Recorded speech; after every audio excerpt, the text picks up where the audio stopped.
Hi guys, what's up? I didn't understand anything what he said, but I'm pretty sure we have a special guest.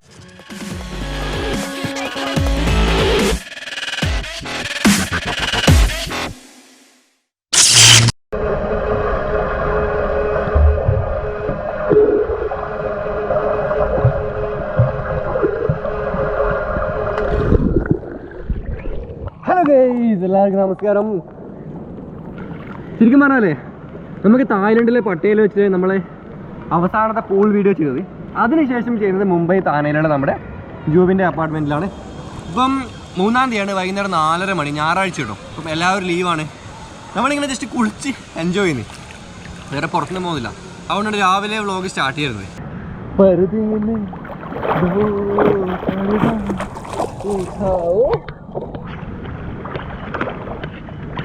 ഇങ്ങനെ മലർന്ന് കിടന്ന് അമ്പരച്ചുംബികളായ കെട്ടിടങ്ങളും കണ്ടിട്ട് എന്താൻ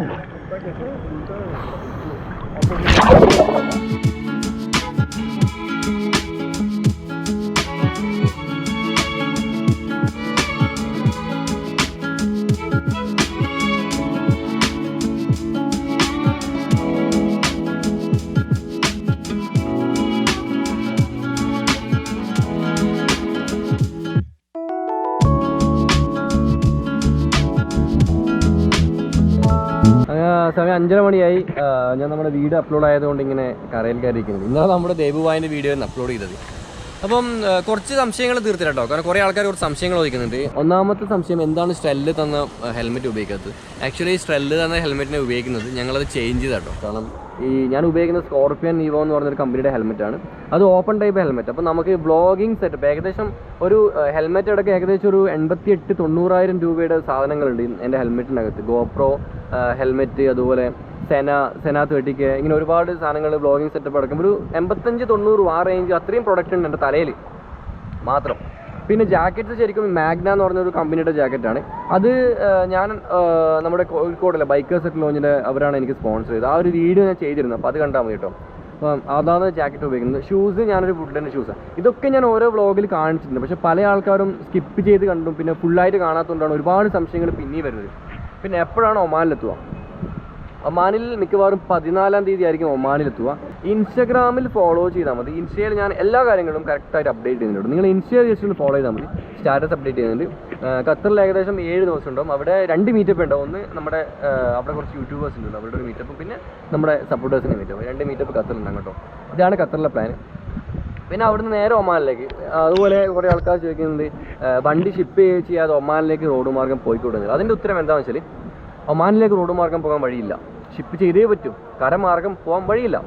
okay, Pakistan വഴി നമുക്ക് allowed ഇല്ല. പിന്നെ പോകാൻ വരുന്ന ചൈന മാർഗ്ഗമൊക്കെ പോകാം. ചൈന മാർഗ്ഗം പോകാനാണ് പിന്നെ ഒമാനിലേക്ക് നമ്മൾ പോകണ്ടല്ലോ. ചൈന സാധാരണ ഇന്ത്യയിൽ നിന്ന് ആൾക്കാർ പോകുന്നത് ഇവിടെ തായ്ലൻഡ്, ലാവോസ്, ചൈന വഴി, അങ്ങനെ കസാക്കിസ്ഥാൻ, കിർഗിസ്ഥാൻ വഴി, റഷ്യ വഴിയൊക്കെയാണ് യൂറോപ്പിലേക്ക് പോകുന്നത്. പക്ഷെ ഞാൻ ശരിക്കും എനിക്ക് പ്രവാസികളുടെ ഇടയിൽ നിന്ന് തുടങ്ങണം എന്നൊരാഗ്രഹം ഉണ്ടായിരുന്നു. അതുകൊണ്ടാണ് റൂട്ട് മാറ്റി പിടിച്ചത്. പക്ഷേ ഈ പറഞ്ഞ രാജ്യങ്ങളിലൊക്കെ ഞാൻ പോകുന്നുണ്ട്. തിരിച്ച് വരുമ്പം എൻ്റെ എവിടുന്നായാലും ഞാൻ എൻ്റെ യാത്ര ഫിനിഷ് ചെയ്തിട്ട് തിരിച്ച് നാട്ടിലേക്ക് വരുന്നത് സിംഗപ്പൂരിൽ നിന്ന് സിംഗപ്പൂർ ടു കേരള ആയിരിക്കും. ഇന്ന് 5-ാം തീയതിയാണ്. 5-ാം തീയതി രാവിലെ ഒരു 8 മണി. അപ്പം നമ്മൾ ഇന്നലെ കുളിച്ചത്. ഇപ്പം ഞാനുള്ളത് നമ്മുടെ നിലേഷ് ഭായിയുടെ കൂടെയാണ്. അദ്ദേഹം കാറെടുത്ത് പിക്ക് ചെയ്യാൻ വന്നിട്ടുണ്ട്. കാരണം നമ്മൾ ഇന്ന് നേരെ പോകുന്നത് ഖത്തറിലേക്കാണ്. അറിയാലോ, ഇവിടെ ആമിന ഒമാനിൽ റീച്ച് ആകാൻ എന്തായാലും ഒരാഴ്ച ടൈം എടുക്കും. അപ്പം ആ ഒരാഴ്ച ടൈമിൻ്റെ ഉള്ളിൽ നമ്മൾ വെറുതെ ഇരുന്നിട്ട് കാര്യമില്ലല്ലോ. അപ്പോൾ നമുക്ക് നേരെ വിടാം എവിടെയെങ്കിലും. അങ്ങനെയാണ് ഞാൻ ഖത്തർ സെലക്ട് ചെയ്തത്. അപ്പം 11:30 മണിക്കാണ് ഫ്ലൈറ്റ്. ഇപ്പം സമയം 8 മണി ആയിട്ടേ ഉള്ളൂ. പക്ഷേ നേരത്തെ വിടാൻ കാരണം എന്താ വെച്ചാൽ, മുംബൈയിലെ ബ്ലോക്ക് കാരണം നമുക്കൊരിക്കലും ടൈം ടു ടൈം എത്താൻ പറ്റില്ല ഇവിടെ. അപ്പം അങ്ങനെ നിലേഷ് ഭായി വിളിച്ചു. നിലേഷ് ഭായി വന്നു. Good morning. ഇപ്പം ഇവിടെ നമുക്ക് നേരെ അല്ലേ ഖത്തറിലേക്ക് നമുക്ക് പോയിട്ട് ഖത്തറിലെ കാഴ്ചകൾ നമുക്ക് ആദ്യം കുറച്ചൊന്ന് കണ്ടു നോക്കാം.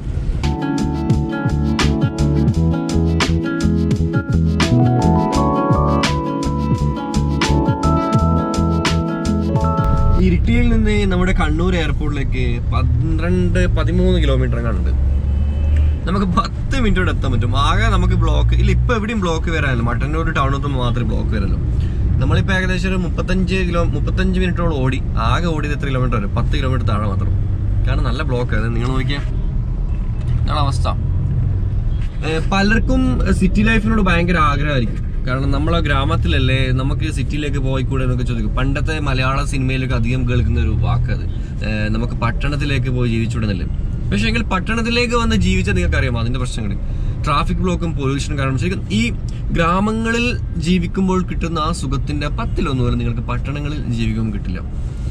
അധികവും ടൗണിൽ ജീവിക്കുന്നവർ ഒരുപക്ഷെ ജോലിയുടെ ഭാഗമായിട്ടൊക്കെ ആയിരിക്കും ഉണ്ടാവുക. അല്ലാതെ പെർമനൻ്റ് ആയിട്ട് റെസിഡൻ്റ് ആയവർക്കൊക്കെ ഏതെങ്കിലും ഒരു കാലത്തെങ്കിലും അവർക്ക് കുറച്ച് പച്ചപ്പ് തേടി പോകാനൊക്കെ ആഗ്രഹങ്ങളുണ്ടാവും. ഡൽഹിയൊക്കെ കാണുന്നില്ല, ഡൽഹിയുടെ ഒക്കെ അവസ്ഥ എന്തായി, ഭയങ്കര പൊല്യൂഷനും കാര്യങ്ങളൊക്കെ ആയിട്ട്. കാരണം ദിനം പ്രതി ആയിരക്കണക്കിന് വാഹനങ്ങളാണ് രജിസ്റ്റർ ചെയ്തുകൊണ്ടിരിക്കുന്നത്. പക്ഷേ ഇവർക്ക് പോകാൻ റോഡില്ല, സൗകര്യങ്ങളില്ല. ഓരോ വാഹനത്തിൽ നിന്ന് പൊല്യൂഷൻ വരുന്നുണ്ട്. ഇതൊന്നും ക്ലിയർ ചെയ്യാനുള്ളൊരു സൊല്യൂഷനും ഇല്ല. ഇതൊക്കെയാണ് നമുക്ക് പ്രശ്നങ്ങളായിട്ട് വരുന്നത് കേട്ടോ. നമ്മളിങ്ങനെ ട്രാഫിക്കിലൂടെ ഇങ്ങനെ ഇഴഞ്ഞഴിഞ്ഞ് പോകുന്നുണ്ട്.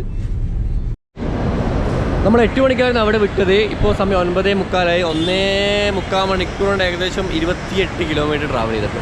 So happy. അപ്പം പിന്നെ ഇപ്പം നമ്മളുള്ളത് മുംബൈ എയർപോർട്ടിലാണ്, മുകളിലുള്ള കേട്ടോ. ഇലേഷ് ഭായ് എവിടെയുണ്ട്? Ilesh bhai, thank you so much. ഒരു തരത്തിലുള്ള തിരിച്ചൊന്നും പ്രതീക്ഷിക്കാതെ ഇദ്ദേഹം എല്ലാവരും സഹായിക്കുന്നുണ്ട് കേട്ടോ. അങ്ങനത്തെ ഒരു മനുഷ്യനാണ്. പല ആൾക്കാർ ഇദ്ദേഹത്തിന് മുതലാക്കുന്നുണ്ട്, അത് വേറെ കാര്യം. അപ്പോൾ എന്നെ ഒരുപാട് തരത്തിൽ സഹായിച്ചിട്ടുണ്ട്. ഇവിടെ വരാനും വണ്ടിയിൽ ഇവിടെ കൊണ്ടാക്കി, ഇത്രയും ട്രാഫിക്കിൽ കാറെടുത്ത് വന്ന് കൊണ്ടാക്കി. ഒരുപാട് thank you so much again from my subscriber. They also want to say you thank you അല്ലേ. നമുക്ക് താങ്ക് യു പറയണ്ടേ. ബാഗ് ഇവിടെ ഉണ്ട്. നമ്മുടെ സ്ട്രാബോൻ്റെ ബാഗാണ് ഉപയോഗിക്കുന്നത്. ഞാൻ കഴിഞ്ഞൊരു ഇതിൽ കാണിച്ചിരുന്നു, ഷോൾഡർ ടൈപ്പ് ബാഗ് ഉപയോഗിക്കുന്നത് കേട്ടോ. Nilesh bhai is going. നമുക്ക് ടാറ്റ പറഞ്ഞിട്ട് വിടാം. Thank you. ഞാനതിൽ എമിഗ്രേഷൻ ക്ലിയറൻസും കാര്യങ്ങളൊക്കെ കഴിഞ്ഞിട്ട് അകത്തെത്തിയിട്ട് കാണാം കേട്ടോ. ഇപ്പം എമിഗ്രേഷൻ കഴിഞ്ഞു. ഇപ്പം ഫ്രീ സോണിലുള്ളത്.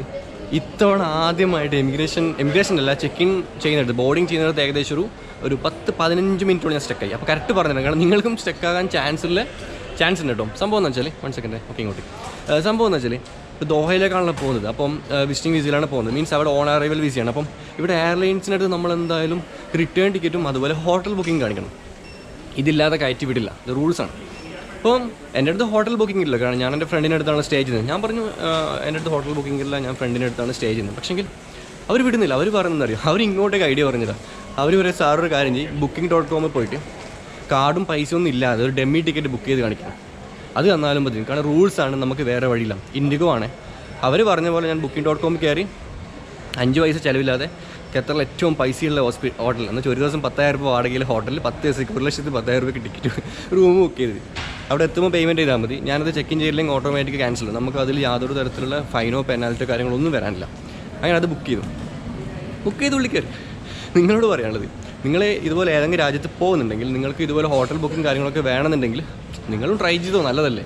പിന്നെ എമിഗ്രേഷൻ കൗണ്ടറിലെത്തിയപ്പം വളരെ സ്മൂത്തായിട്ട് നടന്നു. കാരണം ഞാൻ മുമ്പ് ഒരു വീഡിയോ പറഞ്ഞു, മുംബൈയിൽ ഈ യൂട്യൂബേഴ്സിന് നല്ലൊരു വിലയുണ്ട്. അപ്പം ഇങ്ങോട്ട് പോകുന്ന ചോദിച്ചു. ഞാൻ പറഞ്ഞു ഇങ്ങനെയാണ് ട്രാവൽ ബ്ലോഗാണ്, ഇന്ത്യയിൽ നിന്ന് വെഹിക്കിൾ എടുത്തിട്ട് കറങ്ങാൻ പോകുന്നതാണ് പറഞ്ഞപ്പോൾ മുമ്പ് ഭയങ്കര. അപ്പോൾ എൻ്റെ ചാനലിൻ്റെ പേരൊക്കെ എമിഗ്രേഷൻ ഓഫീസർ നോട്ട് ചെയ്തു. കണ്ടോട്ടെ, നമുക്കൊരു സബ്സ്ക്രൈബേഴ്സ് വരുന്നില്ലേ. അപ്പം ഇതാണ് നമ്മളിങ്ങനെ പോയിക്കൊണ്ടിരിക്കുന്നുണ്ട്. ഗേറ്റ് നമ്പർ 66 എങ്ങാണ് എൻ്റെത്. 67-68 ഈ റൂട്ടിലേക്ക് കേട്ടോ.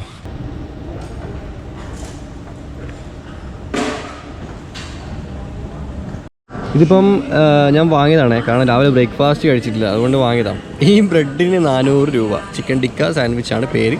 പക്ഷേ ഇങ്ങനെ സാൻഡ്വിച്ച് പോലൊന്നുമില്ല. പിന്നെ ഒരു ചായ 40 രൂപയുടെ. എൻ്റെ ഫ്ലൈറ്റാണ് അനൗൺസ് ചെയ്യുന്നത് കേട്ടോ. അപ്പോൾ വേഗം തിന്നിട്ട് നമുക്ക് വേഗം പോകാം.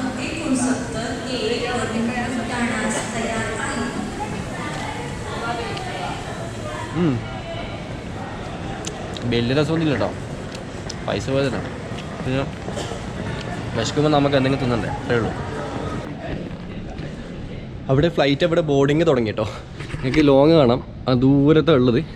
പിന്നെ ശരിക്കും ഒരു എയർപോർട്ടിൽ നിങ്ങൾക്ക് ഏകദേശം 72 ദിവസം വരെ 3 ദിവസം വരെ കണ്ട് നിങ്ങൾക്ക് താമസിക്കാം. പക്ഷേ എയർപോർട്ട് ഫ്രീ സോണിൽ ഞാൻ യൂട്യൂബ് വീഡിയോ കണ്ടിരുന്നു ഇതിനടുത്ത്. അപ്പം കാരണം ഇപ്പോൾ നിങ്ങളുടെ ഫ്ലൈറ്റ് ക്യാൻസൽ ചെയ്യും. അപ്പോൾ നിങ്ങൾക്ക് പിന്നെയും അടുത്ത ഫ്ലൈറ്റിൽ ടൈം ഉണ്ട്. അങ്ങനെ ടൈം നീട്ടി 2 ദിവസം 3 ദിവസം അത്ര മാത്രം നിൽക്കാൻ പാടുള്ളൂ. അതിൽ കൂടുതൽ നിന്ന് കഴിഞ്ഞാൽ പിന്നെ ക്രിമിനൽ കുറ്റമാണ്. നമുക്ക് ഒരു ദിവസം ഒന്നും വേണ്ട, ഈ ഫ്ലൈറ്റ് തന്നെ പോവാം. കംപ്ലീറ്റ് കാലിയാകാനായി. സാധാരണ ഉന്തും തള്ളമൊക്കെ ഉണ്ടാവാറുള്ളതാണ്. ഞാൻ സുഖമായിട്ട് അപ്പുറം പോയി ചായയൊക്കെ കുടിച്ച് ഫൈനൽ കോൾ ആകുമ്പോൾ ഇങ്ങനെ വന്നു. അതാണ് നല്ലത്. ഫൈനൽ കോളിൽ വന്നുവോ കയറുക പോവാം, തിരക്കൊന്നും ഉണ്ടാവില്ല. ചില സ്ഥലങ്ങളിൽ ഫ്ലൈറ്റിൻ്റെ ഉള്ളിൽ നമുക്ക് ക്യാമറ ഒന്നും എടുക്കാൻ അലൗഡ് തരില്ല. ചില എയർ ഹോസ്റ്റസുമാർ നല്ല രീതിയിൽ സഹകരിക്കും, പക്ഷെ ചിലവർ സഹകരിക്കില്ല. ചിലവർ പറയും sir please don't use your camera. എങ്ങനെയാണ്?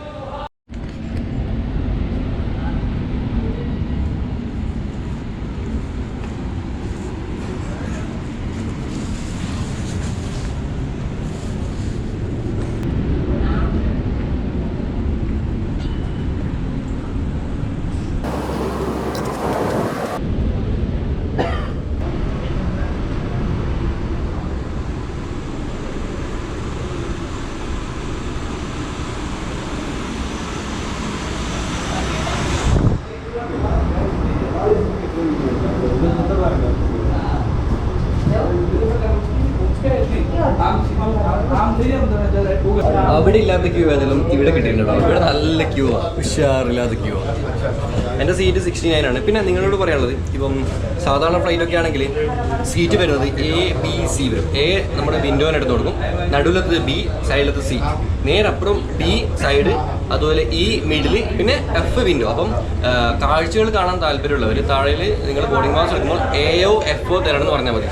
ഇനി അതെല്ലാം ഇടയ്ക്കിടയ്ക്ക് ബാത്റൂമിലും വാഷ്റൂമിലൊക്കെ പോകേണ്ട ആൾക്കാരാണെങ്കിൽ CO DO എടുക്കാൻ പറയും കേട്ടോ.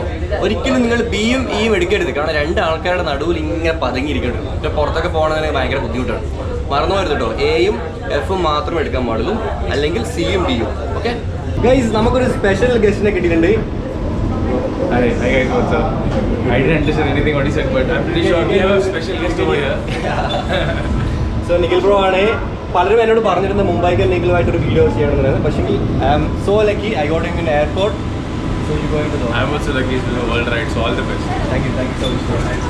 നമുക്കങ്ങനെ എല്ലാവരും കിട്ടിയോട്ടെ ഈ ഒരു ട്രിപ്പിൽ. So happy.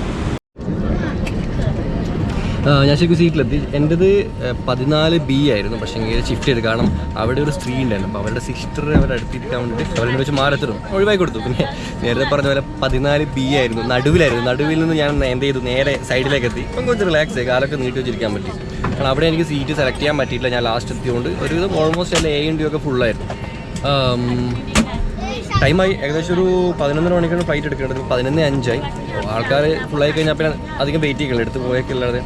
പിന്നെ നിഖിലിനെ കിട്ടിയത് ഒരുപാട് ഭാഗ്യമായിട്ട്. രണ്ടാമത്തെ തവണയാണ് നിഖിലിനെ കിട്ടുന്നത്. ഒന്ന് മുംബൈ ഗോവ എയർപോർട്ടിൽ വെച്ചായിരുന്നു, പക്ഷേ അന്ന് വ്ലോഗ് ചെയ്യാൻ പറ്റിയില്ല. അവിടെ നമുക്ക് ക്യാമറ അലോഡില്ല. പക്ഷേ ഇവിടെ ഹാപ്പി.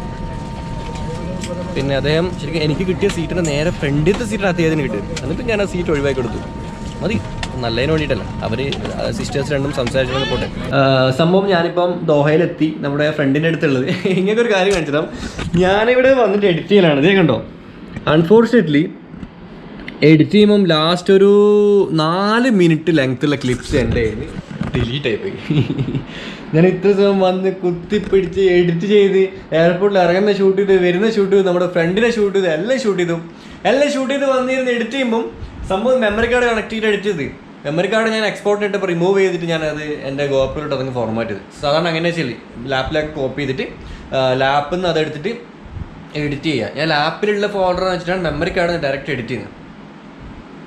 സോറി ഗൈസ്, ഇന്നത്തെ വ്ളോഗിൽ ഒന്നുമില്ല കേട്ടോ.